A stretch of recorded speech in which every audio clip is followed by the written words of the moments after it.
Kelly, thank you very much for your time. Welcome to the CEO Magazine and the AICC Leadership in Focus interview series.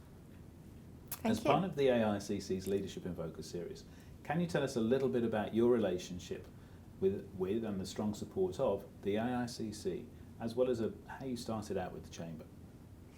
Well, I first was introduced to the Chamber because I was invited to attend one of the events, and I think the Chamber puts on an amazing array of speakers and interesting events all throughout the year.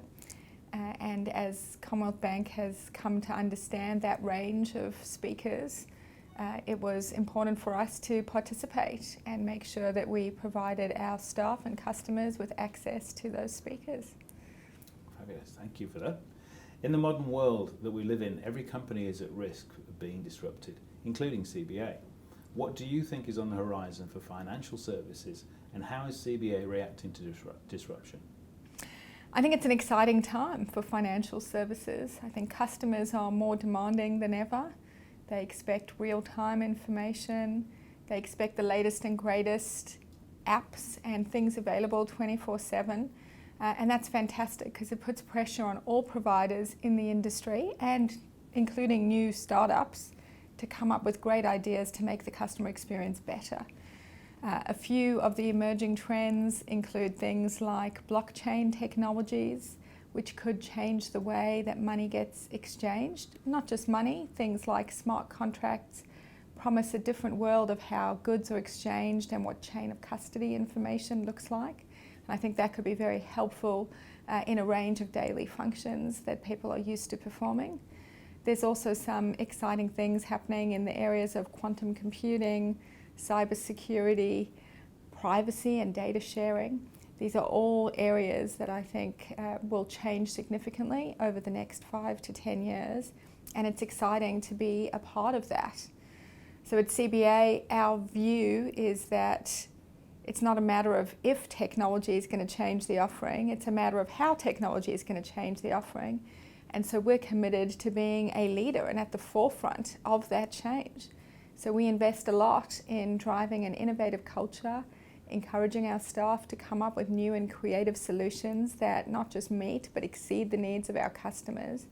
And in so doing, we hope to be one of the disruptors despite being a large company. CBA has penned a partnership with the chief scientist in Israel, has opened an innovation lab in Hong Kong, with another one on the way in London, and partnered with global IT and design leaders Wincor Nixdorf and IDEO to develop the Albert FPOS tablet.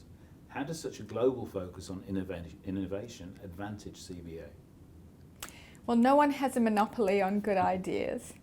And as such, we have to be really open-minded and willing to partner with the best and brightest around the world.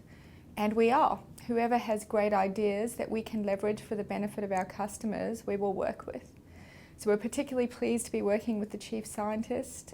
We believe that Israel has become a hotbed for innovation, and particularly advances in cybersecurity, which are of absolute importance to our customers, are coming out of that region. So we're very interested in that. There's also a lot of innovation going on in Hong Kong, a huge amount of adoption of innovative and new financial services technology in particular.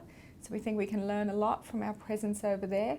Same as London, where there's a lot of investment and venture capital going into different fintech companies.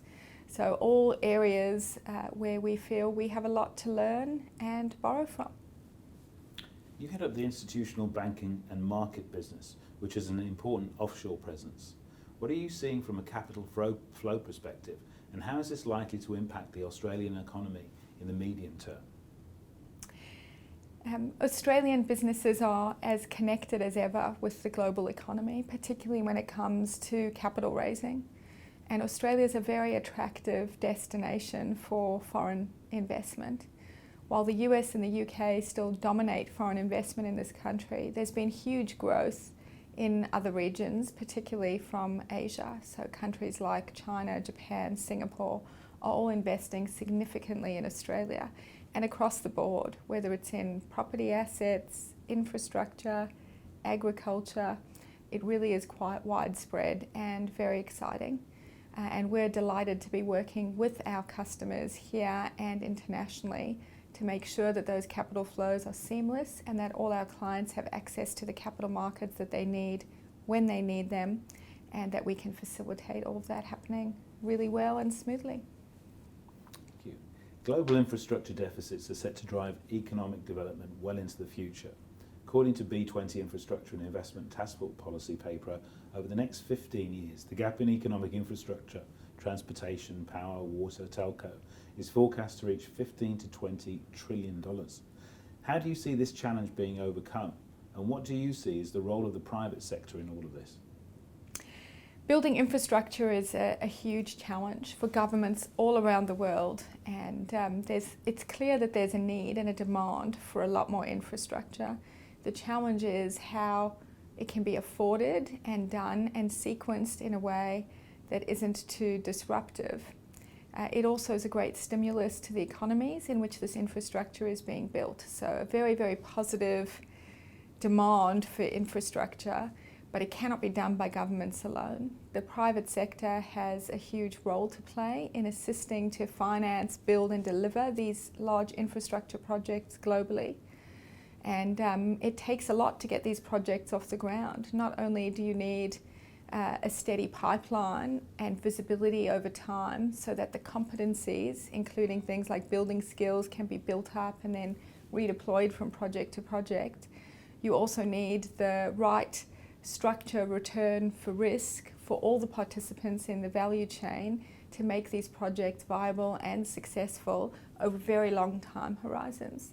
So there's a role to play for the private sector in terms of financing, in terms of super funds or pension funds around the world being equity investors in these projects, for governments in helping to de-risk the projects, for developers to build and deliver the projects, and for operators to actually make sure that they're run efficiently and effectively and add value to the economy.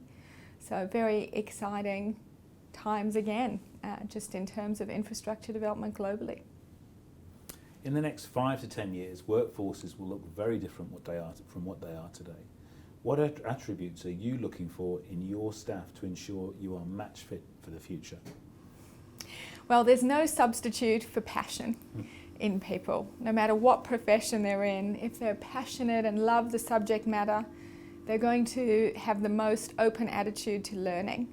And I think the key skill for the future is not to believe that you know everything you need to know to do the job, but to realise that life is a learning pursuit, and people will have to acquire new skills, be open to new models and methods, and really have that desire and ability to constantly learn.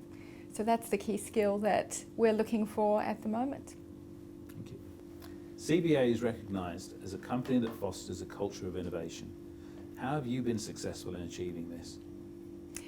Well, I believe that an innovative culture starts with a focus on the customer. And if you understand your customers more intimately than anybody else in the market and are determined to meet the needs of that customer, then you don't leave a lot of white space for others to jump in and disintermediate the relationship. So our focus on innovation started with a group-wide acknowledgement that we wanted to be number one in customer service and customer satisfaction in every segment that we operate in. And we've been very united as a company in achieving that objective. Coupled with that focus on the customer, you also need to have a culture where people are encouraged to speak up and suggest even the tiniest improvement as well as the most out there ideas. And so we've put a lot of energy into creating that environment where people feel safe to speak up, where they can suggest incremental improvements and have those acted on very regularly. We've invested in technology that gathers ideas, lets people vote on those ideas. We've built innovation labs that enable us to bring cross-functional teams together to work on those ideas and really test them with customers using a customer-centered design methodology so that we understand what resonates with customers, whether they really enjoy the ideas we're coming up with. And the best of those we put into production and they see their way through to becoming fully fledged financial products or services for our customers. So I think it's a lot of things that go into making an innovative culture, but starts with customer focus. You have to have a culture of speaking up and then an ability and desire to act on the best ideas. You've had an extremely successful career in financial services. What advice would you give to younger generations looking to forge a similar career?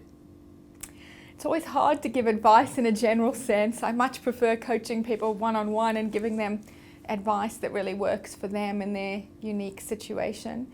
But in general, I encourage people to be curious about the world around them, to follow what they're passionate about, to really invest in learning and also to take the initiative, not to ever feel like they should be forced into a corner, but really to try and understand the entirety of the position they're in, connect that to the mission of the company, and then take the initiative to do things that will really add value to their organisation and their customers.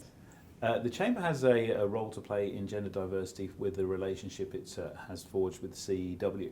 What is Commonwealth Bank doing to foster that relationship also? Gender diversity and all forms of diversity are really important to us at CBA, and we've done a lot to increase our gender diversity over the years, including also a partnership with CEW. I'm a member of CEW and it's a terrific organisation.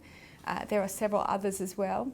And we started a group called Women in Focus, which is really designed for our customers who are female business owners.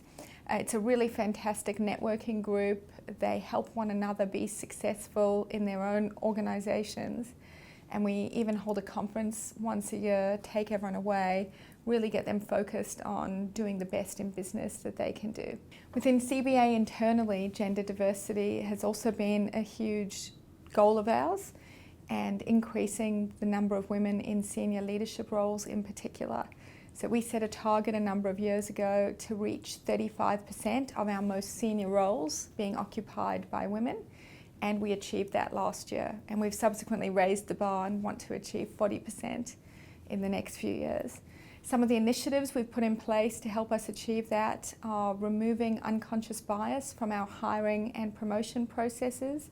Things like having women be on every panel, ensuring we have a woman on the short list of any candidates to fill a role, making sure that we do proper screening of resumes without those biased factors coming into play.